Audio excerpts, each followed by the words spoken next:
ನಮಸ್ಕಾರ, ನೀವು ನೋಡ್ತಾ ಇದ್ದೀರಾ ತೇಜಸ್ ನ್ಯೂಸ್ ಕನ್ನಡ. ನಾನು ನಿಮ್ಮ ಸುಷ್ಮಿತಾ.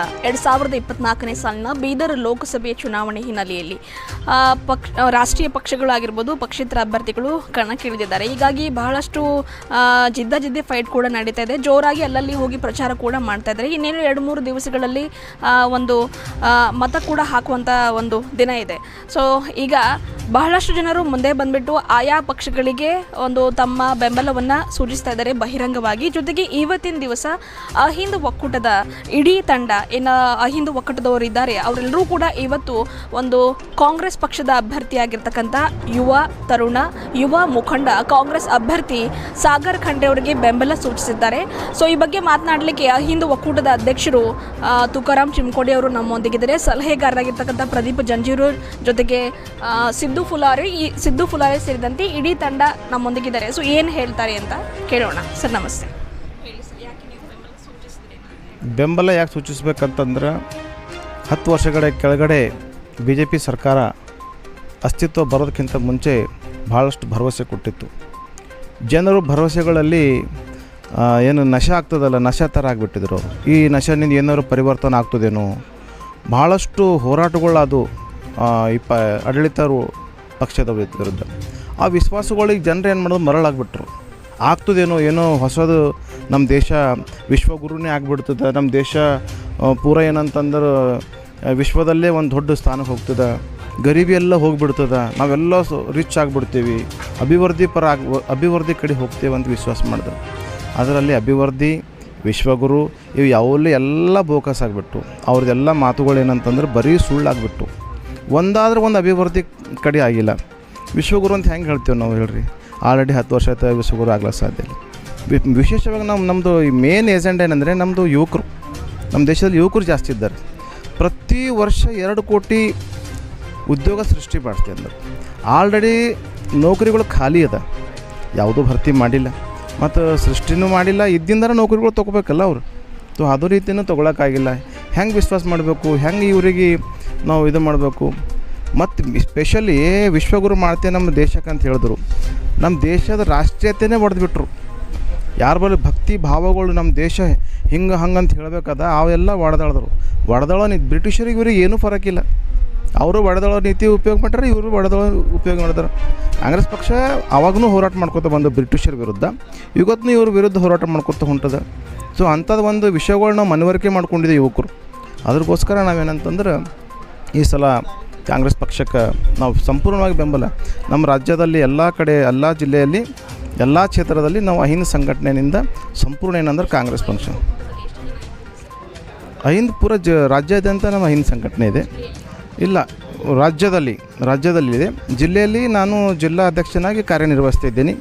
ಅನೇಕ ಸಂಘಟಕರು ಏನಂತಂದ್ರೆ ನಮ್ಮ ಜೊತೆ ಇದ್ದಾರೆ. ಎಲ್ಲ ತಾಲೂಕಿನಲ್ಲಿ ನಮ್ಮದು ಅಹಿಂದ ತಾಲೂಕು ಬಾಡಿ ಇದೆ, ಹೋಬಳಿ ಬಾಡಿ ಇದೆ, ಗ್ರಾಮ ಬಾಡಿ ಇದೆ. ಎಲ್ಲ ಕಡೆ ನಮ್ಮದೇನೋ ಸಂಘಟನೆಗಳು ಅತಿ ಮುಖ್ಯವಾಗಿ ಕೆಲಸ ಮಾಡ್ತಾಯಿದೆ.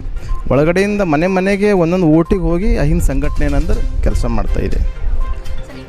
ಸರ್, ಸಾಗರ್ ಖಂಡ್ರೆ ಅವರು ಯುವಕರು ಎನ್ನುವಂಥದ್ದು ಒಂದು ರೀತಿಯಲ್ಲಿ ಯುವಕರಲ್ಲಿ ಒಂದು ರೀತಿಯಲ್ಲಿ ಹುಮ್ಮಸ್ಸು ಮೂಡಿದೆ, ಉತ್ಸಾಹ ಮೂಡಿದೆ, ಏನೋ ಒಂದು ನಿರೀಕ್ಷೆ ಕೂಡ ಮೂಡಿದೆ. ಸೊ ಜೊತೆಗೆ ಇನ್ನೊಂದು ಕಡೆ ನೋಡ್ತೀವಿ, ಅವರ ವಯಸ್ಸು ಚಿಕ್ಕದು, ಕೇವಲ 26 ವರ್ಷ, ಎಕ್ಸ್ಪೀರಿಯನ್ಸ್ ಕೂಡ ಇಲ್ಲ ಎನ್ನುವಂಥ ಒಂದಿಷ್ಟು ಮಾತುಗಳು ಕೇಳಿ ಬರ್ತಾ ಇದೆ. ಸೊ ಅಲ್ಲಲ್ಲಿ ಇದ್ರ ಬಗ್ಗೆ ಅವರು ಎದುರಾಳಿ ಅಭ್ಯರ್ಥಿಯಾಗಿರ್ತಕ್ಕಂಥ ಭಗವಂತ ಖೂಬಾ ಅವರು ಕೂಡ ಇದ್ರ ಬಗ್ಗೆ ಮಾತನಾಡ್ತಾ ಇದ್ದಾರೆ.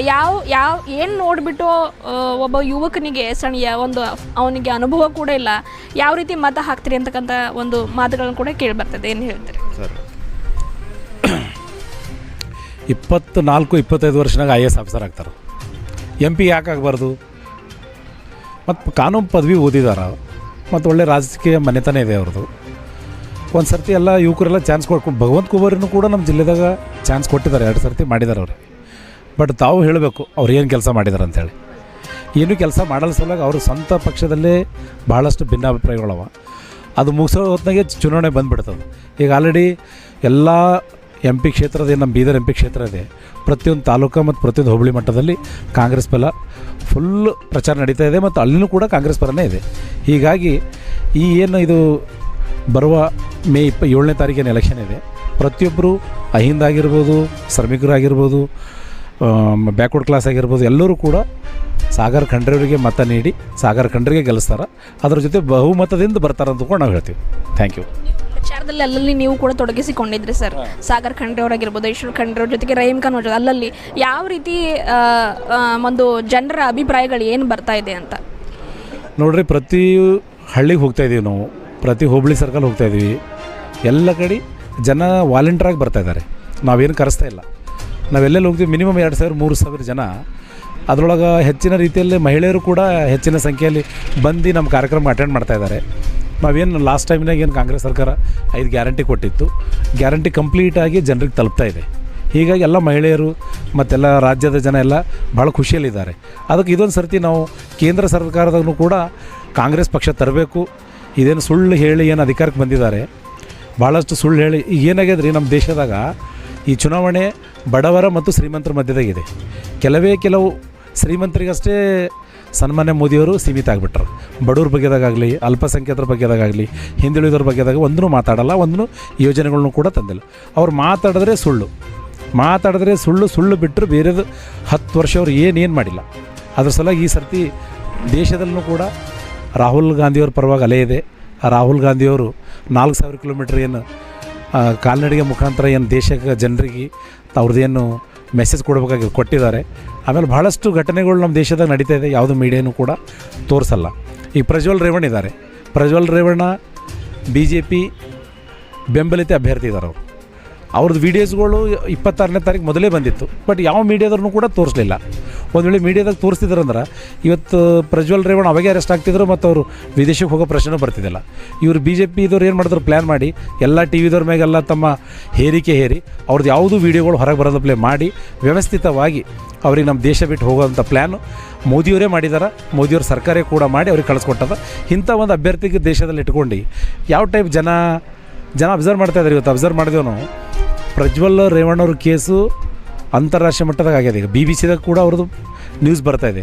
ಇದು ಭಾಳಷ್ಟು ಎಫೆಕ್ಟಿವ್ ಆಗ್ತದೆ, ದೇಶದ ಮೇಲೆ ಎಫೆಕ್ಟಿವ್ ಆಗ್ತದೆ, ಈ ಚುನಾವಣೆದೂ ಕೂಡ ಎಫೆಕ್ಟಿವ್ ಆಗ್ತದೆ. ಯಾಕಂದ್ರೆ ಇಂಥ ಒಂದು ಕ್ಯಾಂಡಿಡೇಟ್ ಏನು ಪ್ರಜ್ವಲ್ ಸುಮಾರು 2,000 ಹೆಣ್ಮಕ್ಕಳು ಮೇಲ್ಪಟ್ಟು ದೌರ್ಜನ್ಯನ ಎಸಗ್ಯಾರ, ಇದು ಈ ದೇಶದಾಗಲ್ಲ, ಈ ವಿಶ್ವದಾಗೆ ಇಂಥ ದೊಡ್ಡ ಕಾಮುಕ ರೇವಣ್ಣ ಯಾರೂ ಇಲ್ಲ ಅಂತ ಹೇಳ್ತೀವಿ.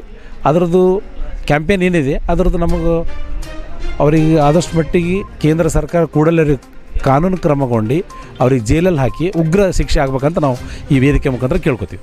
Thank you sir. ಬೀದರ್ ಕ್ಷೇತ್ರದಿಂದ ನಾವು ನೋಡೋದಾದರೆ ಪ್ರತ್ಯಕ್ಷವಾಗಿ ಇಲ್ಲಿ ಒಂದು ಪೈಪೋಟಿ ಯಾವ ರೀತಿ ಅಂದರೆ ಸಾಗರ್ ಖಂಡ್ರೆ ವರ್ಸಸ್ ಭಗವಂತ್ ಖೂಬಾ ಇದೆ ನಡೀತಾ ಇದೆ. ಬಟ್ ಪರೋಕ್ಷವಾಗಿ ಒಂದು ರೀತಿಲಿ ನೋಡಿದರೆ ಸಾಗರ್ ಖಂಡ್ರೆ ಅವರ ಪೈಪೋಟಿ ನೇರವಾಗಿ ಮೋದಿಯವ್ರ ಜೊತೆ ನಡೀತಾ ಇದೆ ಅಂತಕ್ಕಂಥ ಚರ್ಚೆ ಆಗ್ತಾ ಇದೆ. ಏನು ಹೇಳ್ತೀರಿ? ಇಲ್ಲಿ ಏನಾದ್ರಿ, ನಮ್ಮದು ಇಡೀ ರಾಜ್ಯದಾಗ ಯಾವುದೂ ಸಂಸದರು ಅವ್ರು ಏನು ಕೆಲಸ ಮಾಡ್ಕೊಳ್ಳೋದು ಹೇಳ್ಕೊಳಕ್ಕಾಗಲ್ಲ. ಮೋದಿ ಅಲೆ ಇದೆ, ಮೋದಿ ಅಲೆ ಇದೆ ಅಂತ ಸುಳ್ಳು ಹೇಳ್ತಾ ಇದ್ದಾರೆ. ಎಲ್ಲೂ ಮೋದಿ ಅಲೆ ಇಲ್ಲ. ಸುಮ್ಮನೆ TVಗಳು ಮಾತ್ರ, ಮಾಧ್ಯಮದ ಮಾತ್ರ ಅಲೆ ತೋರಿಸ್ತಾ ಇದ್ದಾರೆ.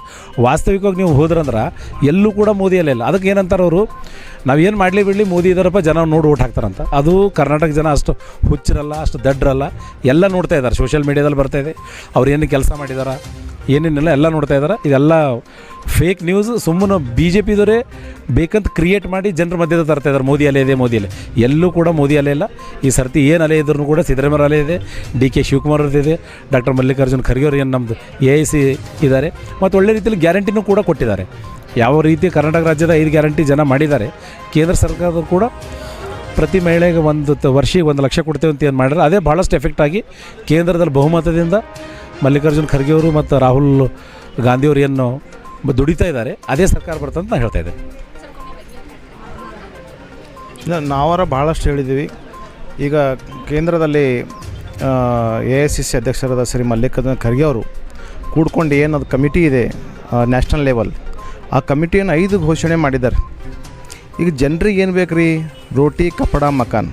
ನಮ್ಮ ಸ್ನೇಹಿತರು ಹೇಳಿದ್ದಾಗ ಈಗ ಜನರದು ಶ್ರೀಮಂತರದು ಮತ್ತು ಬಡವರದು ಮತ್ತು ಮಧ್ಯವರ್ತಿಗಳು. ಶ್ರೀಮಂತರಾಗ್ತಿದ್ದಾರೆ, ಮಧ್ಯವರ್ತಿಗಳು ಮೇಲೆ ಹೋಗ್ತಿಲ್ಲ, ಅವ್ರು ಉಲ್ಟ ಕೆಳಗೆ ಬರ್ತಿದ್ದಾರೆ. ಇದು ಫೈಟ್ ಅದ ಶ್ರೀಮಂತರದು ಮತ್ತು ಮಧ್ಯವರ್ತಿಗಳು ಪ್ಲಸ್ ಕೆಳವರ್ಗದವ್ರು. ಅದರಲ್ಲಿ ರೋಟಿ ಕಪಡ ಮಕಾನ್ ಕೊಡಬೇಕು. ರೋಟಿ ಕಪಡ ಮಕಾನೇ ಇಲ್ಲಿ ಇವಾಗ. ಆ ರೋಟಿ ಕಪಡ ಮಕಾನ್ ಏನಿದೆ, ಮಹಾಲಕ್ಷ್ಮಿ ಯೋಜನೆ ಇದೆ, ಯುವ ಬೆಳಕು ಅಂತಿದೆ, ಅದು ಸ್ಟೈಫಂಡ್ ಕೊಡ್ತಕ್ಕಂಥದ್ದು 1 ಲಕ್ಷ. ಮಹಾಲಕ್ಷ್ಮಿ ಯೋಜನೆಯಲ್ಲಿ 1 ಲಕ್ಷ ರೂಪಾಯಿ ಇದೆ. ಮತ್ತು ವಿಶೇಷ ರೈತರ ಮೇಲೆ ಭಾಳ ಅನ್ಯಾಯ ಆಗ್ತಿದೆ ನಮ್ಮ ದೇಶದ.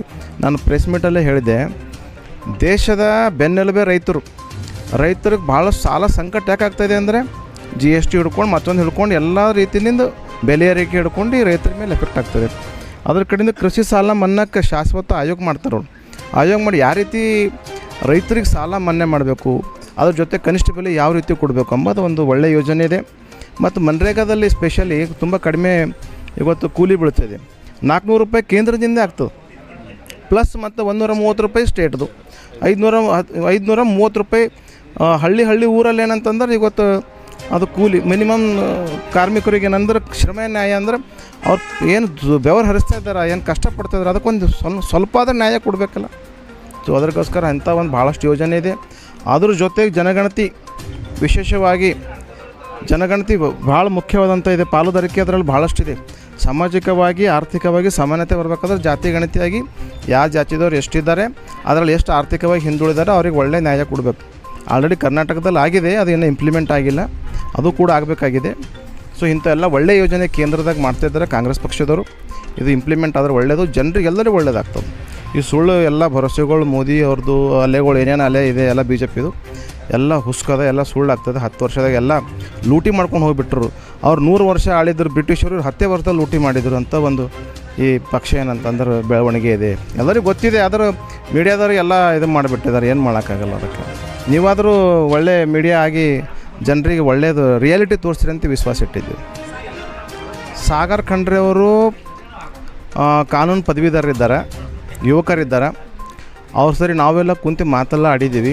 ಅವ್ರ ವಿಚಾರಗಳು ಅವ್ರದ್ದೇನು ಸೋಂಚಿದೆ 100%. ಈ ಪ್ರಸ್ತುತ ಏನು ಪ್ರೆಸೆಂಟ್ MP ಇದ್ದಾರೆ ಅವ್ರಕ್ಕಿಂತ ಬೆಟರ್ ಕೆಲಸ ಅಂದ್ರೆ ಅವ್ರನ್ನ ಕೆಲಸ ಮಾಡಿದ್ದು ಎಲ್ಲೂ ನೋಡಿಲ್ಲ. ಭಾಳ ಜನ ಹೇಳ್ತಾರೆ ಅಲ್ಲಿ ಇಲ್ಲಿ ಕುರ್ಚಿ ಹಾಕ್ಯಾರ, ಏನೋ ಒಂದು ಸ್ಟೇಷನ್ದಾಗ ಏನೋ ಒಂದು ಥೋಡೆ ಕೆಲಸ ಮಾಡ್ಯಾರ ಅಂತ ಗೊತ್ತದ.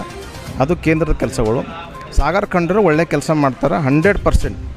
ಅವ್ರದ್ದು ಇಡೀ ಕುಟುಂಬನೇ ಖಂಡ್ರೆ ಪರಿವಾರನೇ ಕೆಲಸ ಮಾಡ್ಕೋತ ಬಂದು ಈಗಲೂ ಮಾಡ್ತದೆ ಅದು 100% ಕೆಲಸ. ಹೀಗಾಗಿ ಸಾಗರ್ ಖಂಡ್ರೆ ಅವ್ರಿಗೆ ನಾವು ಬೆಂಬಲ ಸೂಚಿಸ್ತೀವಿ.